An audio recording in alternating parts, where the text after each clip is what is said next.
जय हिंद। बेहतर से बेहतर होने का तलाश करें, मिल जाए नदी तो समंदर की तलाश करें। टूट जाते हैं शीशे पत्थर की चोट से, पत्थर टूट जाए ऐसे शीशे तलाश करें। आज हम आपसे बीच में बात करते हैं अपने बचपन की कुछ कहानियों की। देखिए, हमारा परिवार एक जॉइंट फैमिली में, हम लोग एक छोटे से परिवार में जन्म लिए। सब लोग एक साथ रहते थे, अंकल सबका परिवार यहाँ पे। उसमें हम लोग के मकान के भी एक कमरे थे जिसमें हम लोग रहते थे। बचपन में हम बहुत बदमाश थे। मेरी मम्मी को सबसे ज़्यादा परेशानी थी, क्योंकि जॉइंट फैमिली होने की वजह से क्या होता था कि परिवार में बहुत लोग रहते थे, मोहल्ले वाले, पड़ोस वाले। और उस समय मोबाइल वगैरह नहीं होती थी, हम लोग यही गुल्ली डंडा वगैरह वाला खेलते रहते थे। डेली किसी न किसी से हम झगड़ा किए रहते थे। मेरी मम्मी परेशान होकर रहती थी, ये करेगा क्या ज़िंदगी में, बहुत परेशानी हो जाती थी। और बचपन में थोड़ा सा फाइनेंशियली प्रॉब्लम होने की वजह से हर चीज़ लिमिटेड तौर पे मिला।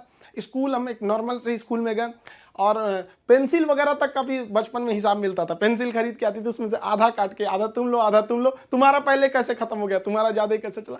काफ़ी ये सब समस्याएं थी। घर के आगे एक कॉलेज था, उस कॉलेज में हम लोग जाते थे देखने के लिए, किसी का पेंसिल तो छूट नहीं गया, किसी का पेन, मतलब जो कुछ किसी का रह जाता था छुट्टी के बाद तो लेके आते थे लोग। या फिर किसी का मतलब कोई किसी के पेज में, किताब में, कॉपी में कुछ पेज सादा बच जाता था, तो हम लोग उसको कलेक्ट करके ले आते थे और मम्मी को देते थे। मम्मी देखिए, इसमें 2 पेज सादा है, इसमें 3 पेज है। उस सबको ले आके एक जगह बनाते थे। मम्मी उसको सुई धागा से सिल देती थी और उसको हम लोग एक कॉपी बना लेते थे। आज भी आदत उसी में है। ये आज महंगी कॉपियों पे तो हाथ ही नहीं चलता है, वहाँ पर उसी भी आदत लग गई है वहाँ। और बचपन में हम लोग के घर पे गाय वगैरह भी थी, छोटे छोटे जानवर वगैरह, ये सब के पालने में इन लोग के लिए करते रहो। ये सब करते करते बचपना निकल गया। और इस बीच मेरे पिताजी जो थे वो अलग अलग जगहों पे वर्क करते रह गए, कभी शिप बिल्डिंग में, कभी पाइपलाइन में, कभी फॉरेन में, अलग अलग जगह पे। एक स्टेबल नहीं रहा, जिसका खामियाजा हम लोग को आगे जाके बहुत बड़ा भुगतना पड़ गया था। फाइनेंशियली खराब होने की वजह से हमको शुरुआत में, हम जब 8 पास किए तो वहीं से हमको फौज में जाने का थोड़ा सा जुनून लगा कि हमको फौज में जाना चाहिए। तो हम 9th में जब पढ़े थे, सैनिक स्कूल का एंट्रेंस का एग्जाम दिया, उसमें मेरा सिलेक्शन ही नहीं हुआ। पता नहीं क्यों सैनिक स्कूल में नहीं हुआ। तो फिर हमने पॉलिटेक्निक का दिया, तो पॉलिटेक्निक के भी उसमें देखिए, एक्चुअली क्या है कि जो एकेडमिक पढ़ाई होती है उससे थोड़ा सा बेटर होता है जो कॉम्पिटिटिव होती है। तो 8 के बाद ही सैनिक के लिए एक कॉम्पिटिटिव वाला माहौल आ गया था। फिर पॉलिटेक्निक में दिए, उसमें रैंक अच्छा नहीं आया, तो हम कहे छोड़ो, अब नॉर्मल 10th यानी मैट्रिक करते हैं, उसके बाद इंटर करते हैं। इंटर करने के बाद फिर हम लोग ने सोचा कि एनडीए का देते हैं। इस बीच एआई ट्रिपल हम लोग के वक्त में होता था, एआई ट्रिपल ही, उसको दिए। आईआईटी के दिन तो हम सोए रह गए थे वहाँ। फिर एनडीए के गए सिलेक्शन के लिए, तो एनडीए में रिटन एग्जाम हुआ, वो काफ़ी ठीक ठाक था। और एनसीसी वगैरह हम लोग ने किया था, तो उससे फौज से काफ़ी ज़्यादा उससे जानने को मिल गया, कौन सा हथियार कैसे काम करता है। ये वो एक जुनून हो गया कि भाई हम लोग को ये कॉन्फिडेंस था ना कि फौज में हो जाएंगे तो ट्रेनिंग की कुछ खास जरूरत नहीं पड़ेगी। हम लोग तो इसे बहुत हद तक जानते हैं हथियारों के बारे में।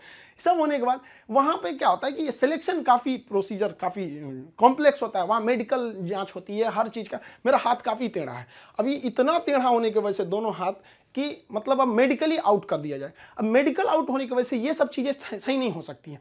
तो यही एक तो वही था मेरे लाइफ का। इसके आगे हमने कोई सपना ही नहीं देखा था कि हमको कुछ और भी करना है। शुरू से ही फौज में ही जाना था हमको। अब हमारे लिए तो एकदम विकट परिस्थिति हो गई, साथ ही साथ फाइनेंशियली भी दिक्कत हो गया। अब क्या करें। तो नॉर्मल एक सरकारी स्कूल से इंटर था मेरा, फिर एक नॉर्मल ग्रेजुएशन किए, ग्रेजुएशन बीएससी। अब इसमें फाइनेंशियली दिक्कत भी बहुत ज़्यादा आ गया। इन दिक्कत में सबसे ज़्यादा साथ दिया मेरे 3 दोस्तों ने, सोनू, पवन, हेमंत। ये 3 दोस्तों ने हमारा बहुत ज़्यादा हेल्प किया। और हम सबसे खुश नसीब हैं, हम ये कह सकते हैं कि दोस्त हमें बड़ा बढ़िया मिले। तो सोनू था, पवन, हेमंत, इन लोग के पास जो पॉकेट मनी आती थी ना, तो जो घर से उसमें से काट के कुछ हमको दे देते, कुछ ये, तो हम लोग में मिलजुल के अच्छे से करते थे। तो एक साथ में हम लोग पढ़ाई करते थे। हम सबको, चारों को, हम लोगों को डिफेंस में ही जाना था। अब हम लोग ने क्या किया भाई, बाकी लोग की फाइनेंशियली ठीक थी, हेमंत की भी सही नहीं थी, तो वो सेल्फ डिपेंडेंट था। तो हेमंत ने कहा कि एक काम कर दो भाई, चलो तुम भी को टीचिंग में ले आते हैं। तो उसने क्या किया, हमको एक होम ट्यूशन के पास ले गया पढ़ाने के लिए। होम ट्यूशन, अब वो हम लोग को बच्चों को उतना पढ़ाने का आइडिया नहीं, बस उसको लड़का बहुत पढ़ने में कमजोर था और उसको होम ट्यूशन पढ़ाया गया ना, स्कूल में बहुत अच्छा टॉप पे आ गया वो। उसके घर वाले काफ़ी खुश हुए सब, और वो बहुत अच्छा सा पढ़ रहा था।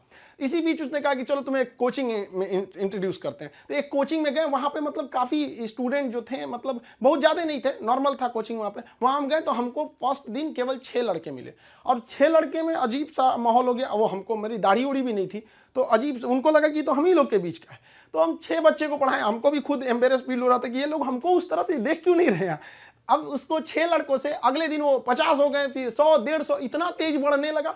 अब वो कोचिंग वाला जो था उसको लगा कि नहीं भाई पैसा तो ठीक आ रहा है यहाँ पे, ये तो ठीक ठाक है। तो उन्होंने हमको कह दिया कि भाई देखिए सर, आपको अपना नाम, पता, एड्रेस, मोबाइल नंबर कुछ भी नहीं देना है। हम कहा हमको जरूरत भी नहीं है इसकी, हमको चुपचाप पीजी वगैरह करना है यहाँ पे। हमारी तो फौज का सपना टूटा था, समझ में नहीं आ रहा था करे क्या करें यहाँ पर, क्योंकि लाइफ बड़ी अजीब चीज होती है। जब तक आपको समझ में आएगी आधी बीत चुकी रहती है।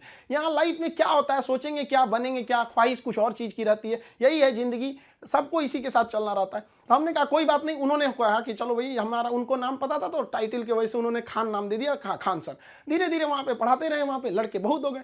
वो कोचिंग वालों को पैसा ज्यादा दिखता था, हमें बच्चों का करियर दिखता था। वो कहते थे कि सर इतनी कम फी में आप इतना क्यों बता रहे हो। हम कहे सर हम कैसे करें, उनके साथ किस तरह से हम कह देंगे कि तुम्हें कम बता। इस वजह से थोड़ा सा टसल हो गया, हमको वो छोड़ना पड़ गया कोचिंग। फिर दूसरे जगह गए, तीसरे जगह। उसके बाद से हम लोग ने यहाँ पर आके अपना खान जीएस रिसर्च सेंटर किए। तो हमारा यहाँ पे कुछ खास जानकारी नहीं थी पटना में, क्योंकि हम लोग गांव एरिया से आए थे।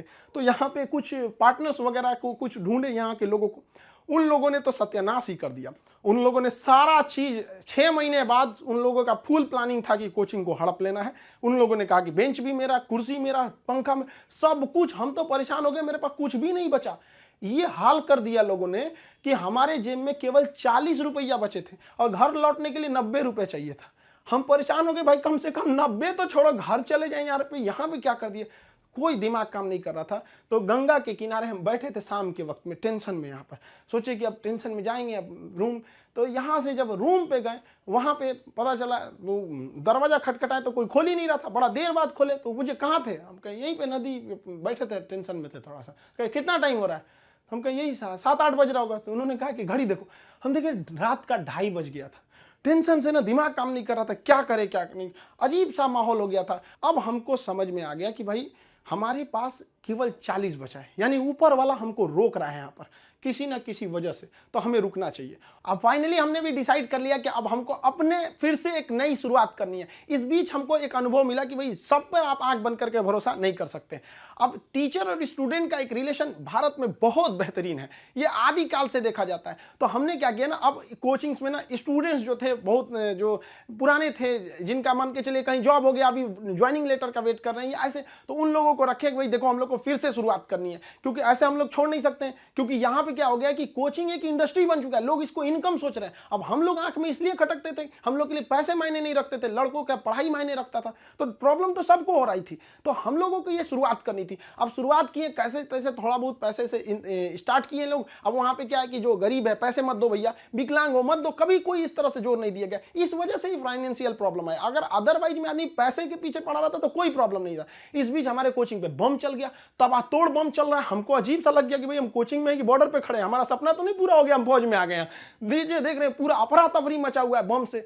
इतनी तबाही हो गई, हमको मतलब एकदम लास्ट में आ गए कि हमको अब लगता है यहाँ से छोड़ देना पड़ेगा। फिर लड़कों ने कहा कि सर आप हाँ हिम्मत मत हारिए। हमारे कोचिंग में, हमारा जो कैंपस है इसके अगल बगल में 17 कोचिंग है, सबका शटर बंद हो गया, सब लोग भाग गए। लोग हम लोग अकेले, भाई कम से कम कोई पूछते भी आता तो कम से कम एक सहानुभूति लगती है। लेकिन लड़के आए, लड़कियां तक आई कि सर कोई बात नहीं आप खोलिए, हम लोग पढ़ेंगे लोग, यहाँ कितनों बम चले यहाँ पे। तो हम क्या किए, पूरे कैंपस में मेरे कोचिंग पे सुबह में बम चला था, शाम वाले बैच में पूरे फुल प्लेजेड से स्टूडेंट आए थे। और जो बच्चे पढ़ रहे थे उसके अगले बैच के बच्चे नीचे खड़े होकर कह रहे थे कि अगर बम चलेगा तो पहले हमारे ऊपर बम चलेगा, कोचिंग को कुछ नहीं होने देंगे। बहुत हेल्प हुआ हमको यहाँ पर, बच्चों ने ही हमको बहुत ज्यादा सपोर्ट किया। और धीरे धीरे ऊपर वाला सबको देखते रहता है, क्योंकि हम दूसरे के सीसीटीवी कैमरे से बच सकते हैं, ऊपर वाले के सीसीटीवी कैमरे से नहीं बच सकते हैं। और अचानक साथ मिला, सारे बच्चे देखते देखते हमने बच्चों के लिए लाइब्रेरी भी डाला, वो पटना का सबसे बड़ा लाइब्रेरी हो गया। फिर कोचिंग बड़ा हो गया, सब कुछ सही हो गया, लड़कों का रिजल्ट आने लगा, सारे लड़के खुश हो गए। और खास करके उस बैच के लड़के जो पढ़ रहे थे और जिनके पास बम्बार्डमेंट हुई थी, वो भी उनके लिए पहला अनुभव था। सब डर गए थे कि आखिर क्या हो रहा है। और देखते देखते सब कुछ सही हो गया। तब तक अचानक बीच में आ गया कोरोना, और कोरोना ने लॉकडाउन किया और सब चीज घर के अंदर हो गया। और हम लोग के लिए एकदम नया अनुभव। और नॉर्मल जब कोरोना होगा, शुरुआती लॉकडाउन इतना स्ट्रिक्ट था, पता चला कि अब तो आपको ऑनलाइन ही पढ़ाना पड़ेगा। और हमारी जैसे ऑनलाइन आदमी को ऑनलाइन कुछ पता ही नहीं, फेसबुक चलाने नहीं आता हमको, सुनते हैं कि टेलीग्राम व्हाट्सएप की तरह होता है, लेकिन हमको आज तक टेलीग्राम पता नहीं चल पाया। और हमारे जैसे आदमी को ऑनलाइन आना पड़ेगा, तो हम तो आफत हो गया मेरे लिए। तो हमारे गांव पे मेरा दोस्त था, उसकी फोटोकॉपी की दुकान थी, छोटी सी शॉप थी फोटोकॉपी की। अब आप समझ सकते हैं फोटोकॉपी की दुकान पे क्या इंफ्रास्ट्रक्चर, कितनी बड़ी बिल्डिंग तो होगी नहीं, छोटा सा जगह था। अब वो शटर सामने थी, शटर गिराते थे लोग, एक लकड़ी का पलाई बनाए उस पर पढ़ाना चालू किए। पता चला सामने से पुलिस की गाड़ी जाती थी, तो शटर के अंदर हम लोग पड़े हैं, पसीना हो रहा है, वैसे पुलिस का सायरन आ रहा है, आवाज आ रहा है। लड़के कह रहे सर कैसे वीडियो बना रहे हैं, कहाँ से बना रहे हैं, ना लाइट सही है ना आवाज सही है। हम कहे भाई हमको यही है जो है यहाँ पे। मेरा सारा सेटअप जो पढ़ाने का इंस्ट्रूमेंट होता है, जो पीछे पैनल लगे होते हैं पढ़ाने के लिए, वो सारा पटना में रह गया था और हमारे गांव में ऐसी व्यवस्था नहीं थी। हम क्या करें। और जो 2020 का लॉकडाउन था, बहुत ही स्ट्रिक्ट लॉकडाउन था, तो उस लॉकडाउन में हमको आना था पटना, कैसे भी आने का कोई साधन नहीं था। तो हम ट्रक के क्लीनर बन के आए थे। खलासी जो होता है, ऐसे गंजी पहन के गमछा बांध लिए थे, चलो चलो चलो, ऐसे क्लीनर बन के आए यहाँ पे, खुद ही लोड किए, सब कुछ किए और लेके जाए। अब स्टूडियो कैसे बनता है भाई पता ही नहीं, तो 2 ठो बांस लाए, ऊपर बांस लगाए, उसमें ट्यूबलाइट को रस्सी से बांध के बना दिए और वैसे ही पढ़ाना चालू किए लोगों को। अब वहाँ मेरे पास हर साधन आ गया पढ़ाने वाला, अब लोगों को समझ में आने लगा। धीरे धीरे धीरे धीरे लोग पसंद करने लगे यहाँ पे कि हाँ ये बात सही है। अब हमारे एक दिल्ली के हमारे एक मित्र हैं मिश्रा जी, उन्होंने सारा सेटअप किया कि ये कैमरा ठीक रहेगा, ये लाइटिंग ठीक रहेगी, ऐसे ऐसे सही रहेगा। उन्होंने बहुत बेहतर काम कर दिया, मेरे लिए अच्छा हो गया। अब इस बीच अब लड़कों का कोर्स चालू करने के लिए एप्लीकेशन बनाने लगे, तो धीरे धीरे धीरे धीरे लड़के एप्लीकेशन पे देखने लगे, यूट्यूब पे। और हमको तो आज तक समझ में नहीं आया कि यूट्यूब पर एजुकेशन के फील्ड को हम ऐसे देखते हैं कि वो लोग भी कमेंट करते हैं, कहते हैं कि सर हमारा किसी जनरल कंपटीशन, हम किसी कंपटीशन की तैयारी नहीं करते हैं, नहीं हमको कोई एग्जाम से मतलब है, फिर भी हम देखते हैं। हमको इस बात की इतनी खुशी होती है, इसलिए नहीं कि वो लोग हमारा वीडियोस देखते हैं, इसलिए कि जो लोग पढ़ाई छोड़ दिए हैं उनको भी इस बात का अफसोस है कि हमने पढ़ाई क्यों छोड़ा। और ये कंफर्म है कि वो अपने बच्चों को या समाज को आगे पढ़ने के लिए जरूर करेंगे। और इस देश को जो पीछे गया है उसको आगे ले जाने का एकमात्र रास्ता है शिक्षा, क्योंकि शिक्षा जिसके पास रहेगी वो कभी किसी से नहीं डर सकता है, अपने अधिकार के लिए खड़ा रहेगा। तो काफी खुशी होने लगी। लेकिन ऑनलाइन का हमको बहुत ज्यादा आइडिया नहीं लगा, तो धीरे धीरे धीरे धीरे क्या हुआ, संघर्ष आगे बढ़ा। अब होता क्या है कि लाइफ में कभी इंसान कोई लिफ्ट की तरफ बढ़ जाता है तो उसको काफी खुशी होती है, अरे बाप रे बहुत ऊंचाई पे आ गया। लेकिन जो सीढ़ियों की तरफ बढ़ता है ना, ऊपर जाके उसको एक थकान होती है, लेकिन दिल से एक सुकून भी मिलता है कि मेहनत से बढ़े। तो उसके लिए ऊंचाई बहुत मायने नहीं रखती है। तो जो लोग देखिएगा ना उतराने लगते हैं, अहंकार कर देते हैं, उस सबसे लिफ्ट से बढ़ा है सब वहां पे। तो जीवन में कभी किसी को अहंकार तो करना ही नहीं चाहिए यहाँ पर, और ना ही दूसरे की बुराई करनी चाहिए। दूसरे की बुराई से कोई फायदा नहीं मिलता है, आपस में मिलजुल कर रहना चाहिए। बुझ जाते हैं कभी दिए तेल की कमी से भी, हर बार कसूर हवाओं का नहीं होता है। आखिर में हम आप सबसे यही कहना चाहेंगे कि ये दुख, ये दर्द, ये गम, ये सब तेरे अंदर है। तू खुद के बनाए पिंजड़े से बाहर निकल के देख, तू अपने आप में एक सिकंदर है।